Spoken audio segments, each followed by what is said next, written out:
Hello दोस्तों, आज हम देख रहे हैं दोहा छंद की परिभाषा एवं उदाहरण के माध्यम से हम देखेंगे कि इसमें मात्राओं की गणना किस प्रकार की जाती है। तो सबसे पहले हम देखते हैं परिभाषा। तो इसकी परिभाषा हो जाएगी, यह एक मात्रिक छंद है। इसमें 4 चरण होते हैं। प्रथम और तृतीय चरण में 13-13 तथा द्वितीय और चतुर्थ चरण में 11-11 मात्राएं होती हैं। दोहा छंद में कुल 24 मात्राएं होती हैं। तो अब हम उदाहरण देखेंगे और इसके माध्यम से हम देखेंगे कि इसमें मात्राओं की गणना किस प्रकार की जाती है। तो मैंने यहाँ पर एक उदाहरण लिया है जो कि है, मेरी भव बांधा हरो राधा नागिर सोई, जा तन की छाई पर श्याम हरित दुति होई। तो इसके माध्यम से हम देखेंगे कि इसमें मात्राओं की गणना किस प्रकार की जाती है। मात्राओं की गणना करने से पहले हमें यह पता होना चाहिए कि इसमें किन चिन्हों का प्रयोग किया जाता है। तो इसमें लघु और गुरु के चिन्हों का प्रयोग किया जाता है। तो लघु का चिन्ह कुछ इस प्रकार का होता है, आई आकार का, ये होता है लघु का चिन्ह। और जो गुरु का चिन्ह होता है वो एस आकार का होता है। इन दोनों चिन्हों के माध्यम से हम इसमें गणना करते हैं।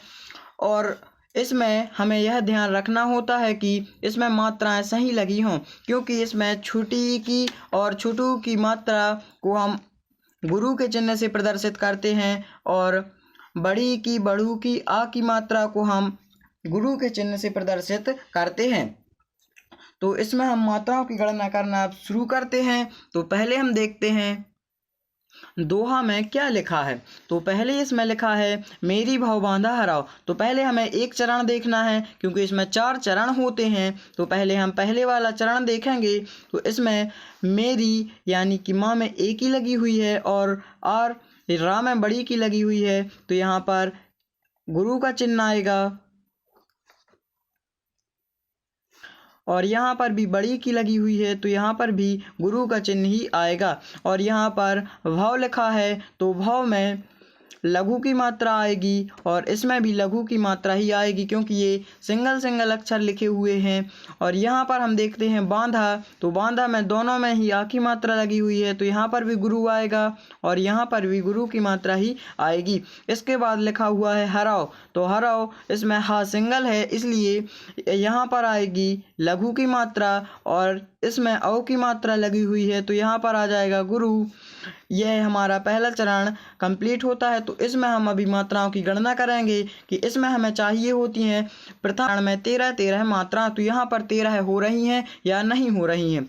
इसके बाद हम दूसरे चरण में देखते हैं, राधा लिखा हुआ है, तो राधा में दोनों में ही आ की मात्रा लगी हुई है, तो यहाँ पर भी गुरु का चिन्ह आएगा, यहाँ पर भी गुरु का चिन्ह ही आएगा। इसके बाद लिखा हुआ है नागरी, तो नागरी में भी ना में आ की लगी हुई है, तो यहाँ पर लिखेंगे हम गुरु की मात्रा। और ये गा सिंगल है, तो यहाँ पर लघु, और ये छुटी की लगी हुई है, तो यहाँ पर भी लघु ही आएगा।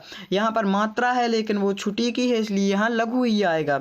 इसके बाद यहाँ पर लिखा हुआ है सोए, तो सा में ओ की मात्रा लगी हुई है, इसलिए यहाँ पर आएगा गुरु। और या अकेला लिखा हुआ है, तो यहाँ पर आएगा लघु। इसके बाद हम देखते हैं तीसरे पॉइंट में, तो यहाँ पर लिखा हुआ है जा। इसका मतलब है यहाँ पर गुरु की मात्रा आएगी, क्योंकि यहाँ पर मात्रा लगी हुई है, तो यहाँ गुरु की मात्रा आएगी।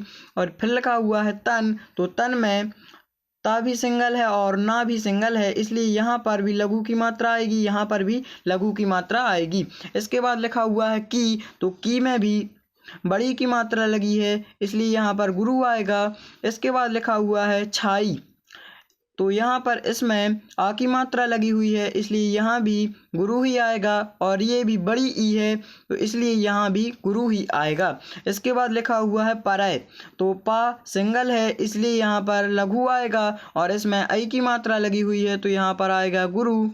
इसके बाद हम देखते हैं चौथा चरण, तो चौथे चरण में आधा सा और या में आ की लगी हुई है, तो यहाँ पर हम पूरा गुरु ही कर देंगे। और ये सिंगल है, तो यहाँ पर लघु कर देंगे। इसके बाद हम देखते हैं हरित लिखा हुआ है, तो हरित में यहाँ पर आएगा लघु। इसके बाद ये छुटी की मात्रा लगी है, तो यहाँ पर भी लघु आएगा। और ये सिंगल है, तो यहाँ पर भी लघु आएगा।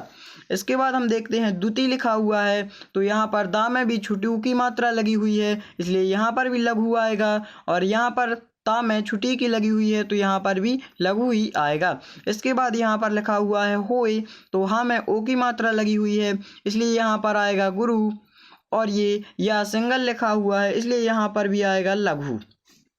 अब हम मात्राओं की गणना करते हैं, तो पहले हम देखते हैं कि हमें कितनी मात्राएं चाहिए होती हैं। तो हमें प्रथम और तृतीय चरण में 13-13 मात्राएं चाहिए होती हैं, यानी कि हमें इस प्रथम चरण में और इस तृतीय चरण में 13-13 मात्राएं चाहिए होती हैं। तो हम देखते हैं गणना किस प्रकार करते हैं। जो गुरु की मात्रा होती है इस मात्रा को हम 2 गिनते हैं, और ये लघु की मात्रा इसको हम 1 गिनते हैं। तो यहाँ पर 2 गुरु की मात्राएं हैं, यानी कि यहाँ पर हो गए 4, और ये एक 5, 6, 7, 8, 9, 10, 11 और एक 12 और एक 13। तो यहाँ पर बिल्कुल परफेक्ट मात्रा हो रही हैं 13। अब हम देखते हैं द्वितीय चरण में, तो द्वितीय चरण में हमें चाहिए होती हैं 11-11 मात्राएं। तो यहाँ पर हम देखते हैं 11 हो रही हैं या नहीं, तो इसको हम 2 गिनेंगे, तो 2 और 2 4, 4 और 2 6, 6 और 1 7, 8, 9, 10, 11।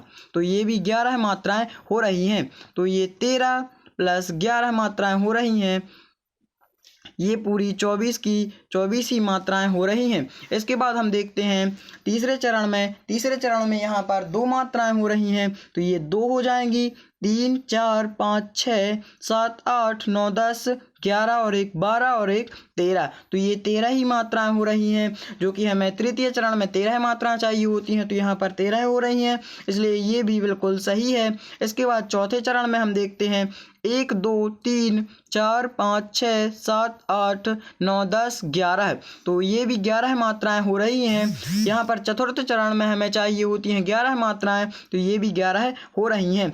अतः यह भी 13 प्लस 11 इक्वल टू ये भी 24 मात्राएं हो रही हैं। अतः यह मात्राओं की गणना बिल्कुल सही है, तो आप इसे नोट कर सकते हैं। और आपको उदाहरण लेते समय एक बात का ध्यान रखना है कि आप जो भी उदाहरण याद करें उसमें मात्राओं बिल्कुल सही होनी चाहिए। छोटी की या बड़ी की मात्रा में अगर आप गलती करते हैं तो आपका उदाहरण गलत हो सकता है, मात्राओं की गणना भी गलत हो सकती है। इसलिए आप उदाहरण जो भी लें उसे ज़रा सही लें और उसे देख कर लें। तो आप इसे नोट कर लीजिए या स्क्रीनशॉट ले लीजिए।